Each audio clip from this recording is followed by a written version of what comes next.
Welcome back. You're watching The Market, and we are now joining us Neeraj Jawan, market expert. Neeraj, hi, morning. How do you look at the entire market today, given the fact that in the last 2 or 48 hours, we haven't seen much development happening in the Middle East crisis, especially with respect to peace? Yeah, good morning. Yeah, definitely. I think things are a little quieter than what they were earlier. And with this extension of deadline by Donald Trump today, I think then again things have been pushed away for another 10 days. So I think that is something a little positive because that will, the volatility that we were seeing in the markets have been too high. So first thing is that the volatility needs to subside for the markets to make some sort of a base and, people start thinking about putting in money or investing some money. So I think that's a positive thing as I'm looking at it right now.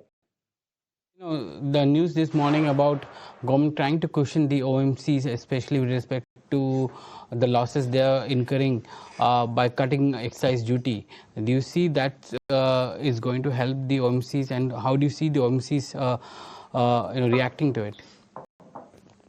Yeah, I think for the trading point of view, there may be some positive momentum in OMCs today, but then still, we don't know what is the shorter term scenario as far as crude is concerned.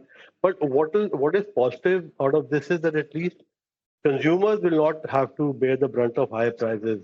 So, government is trying to cushion the losses of OMC so that they don't increase the prices. So that is something very positive. At least, the immediate fear is the inflation going up and spoiling the growth prospects for the next couple of quarters. If this is somehow controlled and, by these kind of measures by the government, I think that will go a long way for the economy. Neeraj, set the context for us. If we just zoom out, how are you playing this market at this point? Are you making any tactical buys? Are you staying away? Are you buying long term? What's the play? So right now, I think it was more of a wait and watch because, like I said, there's too much volatility, and this volatility is not good for the investors. And daily there were new statements coming, new things happening. So there is a good possibility that we may have made the bottom for the market, but still you can't be 100% sure. Till you get some deal happening between US and Iran, with Iran also agreeing to it. So till that happens, we can't have 100% clarity. But even in this, while there are sectors, there's something like IT, pharma, there are energy sectors, whether it's renewable energy, whether it's coal-based, where companies have their own coal mine, backward integration. These are the kind of companies and even defense for that matter. So in bad days, I think these are the ones which one can think of accumulating, even with the uncertainty going right now. Neeraj, let's look at some of the other financial sector, especially the private sector banks. We've seen a lot of volatility that in the last 10 days, HDFC Bank for that matter, ICICI or Axis and Kotak. How do you look at these banks now? See, whether it's ICICI Bank or HDFC Bank, like ICICI Bank has been trading at these kind of valuations for quite some time. Plus, we saw some dent also because of this Iran-US war. So I think the ICICI Bank, valuation-wise, is attractive, and HDFC Bank, after the resignation and after the fall we saw, is also attractive on the valuation front. But the only concern is it's short-term concern, that whether suppose this is just a short-term concern, and we get some clarity emerging or some deal emerging in the next 7, 8, 10 days. I think this kind of 3 weeks, 1 month can still be absorbed by the economy, and we can still avoid a couple of quarters of slowdown which may happen. But if this doesn't stop, then if it continues for a longer time, that can have an impact on the economy, some slowdown, credit demand. So all that will start impacting these banks also. So one needs to keep that in mind. And if you're investing in HDFC Bank or ICICI Bank, one of these large private sector banks, I think one investing for 2 to 3 years, I think one should start nibbling into it. I'm not saying don't invest at all, but invest in small parts, and you stagger your buying as far as these are concerned. IT earnings next 10 days, you're going to see a couple of IT earnings. You have Infosys, which came out with an acquisition of two companies amounting to over $500 million. How do you look at IT pact at this point in time, especially Infosys? I think IT is becoming interesting now. See, earlier we were all avoiding IT because of the AI challenge.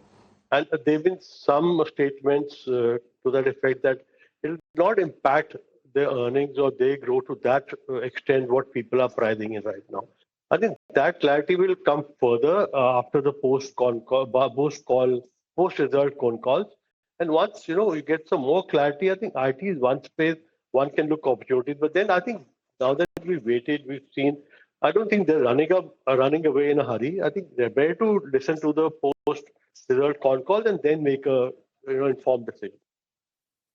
Okay. Well, that's the take with regard to IT. Niraj, some order wins coming our way as well.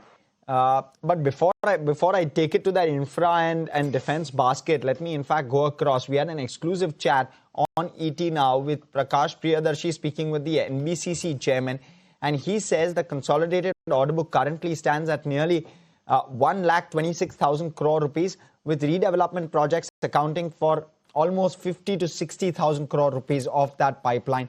Listen in, some interesting commentary coming through.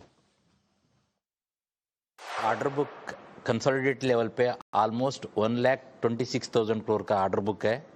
उसमें almost 50 से 60 हज़ार करोड़ रुपए का जो order book है वो redevelopment model है. Redevelopment बोलेगा तो it is a self sustainable mode है. सो वहाँ हमको कन्वर्ट करने में थोड़ा डिले हो गया. सो एक आध प्रोजेक्ट मतलब डिले इसीलिए हुआ था, उनको फंडिंग सेल्फ सस्टेनेबल में अरेंज करना था. उसमें महाप्रीति एक प्रोजेक्ट है, मुंबई में बड़ा प्रोजेक्ट है, राजस्थान मंडपम है, केरला हाउसिंग बोर्ड है एंड JNK का प्रोजेक्ट है. चारों स्टेट का after Delhi successful completion of हमारा 3 projects, Motibagh colony, Kidwai Nagar colony and 7GPRA colony complete होने के बाद में हम स्टेट का साथ MOU करके वहाँ स्टेट का ग्रोथ के लिए, लैंड मोनेटाइजेशन के लिए जा रहा है. उसमें हम ऑलमोस्ट सब जगह में अप्रूवल हो चुका है. एट द अर्लीस्ट मतलब अप्रैल से हमारा टेंडरिंग चालू होगा. गोवा में हम ऑलरेडी टेंडर कॉल कर चुका है. राजस्थान मंडपम का साथ राजस्थान मंडपम में GCC, उसका रेसिडेंशियल क्वार्टर्स ये सब बनाना, उसका टेंडर हम अप्रैल महीने में लगाने वाला है. वो भी हमको टर्नओवर आने में चालू होगा. 7GPRA में जो हमारा नेताजी नगर, सरोजी नगर है, जितने भी बैलेंस टेंडर था पैकेजेस सारे का टेंडर अवार्ड हो गया. अभी साइट में एग्जीक्यूशन चालू हो गया. इसका टाइम लाइन है, हम 2 साल में कंप्लीट करेंगे. 2 साल में कंप्लीट करेगा तो मेरा टर्नओवर बूस्टअप होगा. Okay, so that's the management of NBCC, but I want to quickly also try and flag off all of the stocks which we want to keep on our radar this morning, at least some of them. And I'll quickly put out a list. CMEC has won an order for 330 crore contract with ONGC. OFSS has won a 940 crore order. That's a large one from a US financial institution. ECUS has signed a 2,800 crore MOU with the state with the state government. BDL is set to incorporate a new facility for the kind of order book that they have. 2 new facilities, in fact. PowerMech, order of around 1,500 crore stands cancelled. Prestige Estates and Brigade both have launched projects, 5,000 crore and 700 crore respectively. And we had those IT stocks which are on our radar because you've seen transactions happen. One, Infosys buying a healthcare entity, and you had LTTS, which sold one of its subsidiaries, and therefore that rewiring happening. Medanta is set to invest 550 crore on a multi-speciality hospital as well. So across the board, a slew of announcements that have come through. Neeraj, with regard to the infra space, is that the one space which stands relatively insulated in a market like this? We heard what L&T had to say, that 95% of their work remains unaffected in the Middle East. That was a big statement coming from a player like L&T. The stock has rallied thereafter quite a bit. You believe that it's a good time to probably nibble into some of the infra names at this point? So basically, in the infra, one needs to divide into different parts. Whether it's there are companies which are like we had a lot of announcements regarding Jal Vikas Nigam, so water related projects. There's a big budget for them which is there, so that one sector can be good because a lot of orders are coming their way. For defense, for that matter, I think is one sector which one can be looking at in all depths. But infra as a basket, I think the only concern right now is whether how long this can continue. Just like I mentioned earlier, if this continues for longer than what people are pricing in right now, if the war continues for another couple of weeks, 3 weeks, 4 weeks, then that impact will start coming down. So project delays, inflation going up, cost going up can come and spoil the party for most of its companies sitting on high order book. So one needs to still wait and watch and see. I'm very positive on infra, but I want this to finish fast. I want maybe some resolution to happen in the next 7, 8, 10 days. If that happens, then one can definitely jump in and start investing in infra across, and the company sitting in very high order books, so that the execution will pick up going ahead. But I think one needs to be little cautious for the time being and stay with your list ready, but don't jump in immediately. Okay. Keep your shopping basket ready. Don't jump in immediately. Osho Krishnan also joining us, Chief Manager and at Angel One. He's here to speak to us. Osho, give us your perspective very quickly. What's the take like with regard to an L&T, for example? We've seen a bit of a rebound on the stock price. What are the levels you're looking out for? No, very good morning, Harsh, and all the panel members. See, overall, L&T has seen a decent movement. In this week, we have seen nearly a kind of a 6% upside movement in L&T from a very strong support zone. And looking at the technical setup, there is positive divergence as well. So overall, there has been positive developments on the technical front for L&T on the chart perspective. Even on the higher end, I'm expecting that this kind of pullback can be seen or can be continued towards the zone of 3,800, which is the 200 simple moving average, and from where we have seen a breakdown in this counter. So that will be the initial target from a short-term perspective. While looking at the overall trend, still some kind of correction, some kind of profit booking should be or can be continued in the counter. So dip should be utilized. Near about the zone of 3,580, 3,600 is a very strong support levels. So that should be seen as buying opportunity in L&T. While on the higher end, 3,800 is the potential target that I'm expecting from very short-term point of view. Okay. That's the take coming in from Osho. Kunal, let me switch to you. Infra overall and defense. Talk to us about what the view in those two pockets are.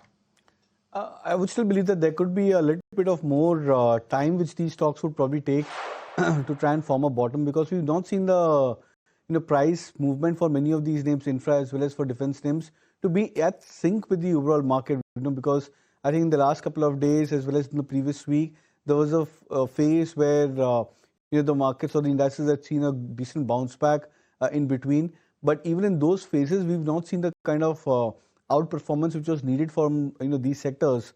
So that probably tells you that maybe the money flow or the fund flow into these sectors as well as into the stocks is not as strong and at par, expecting that the sector would probably have bottomed out.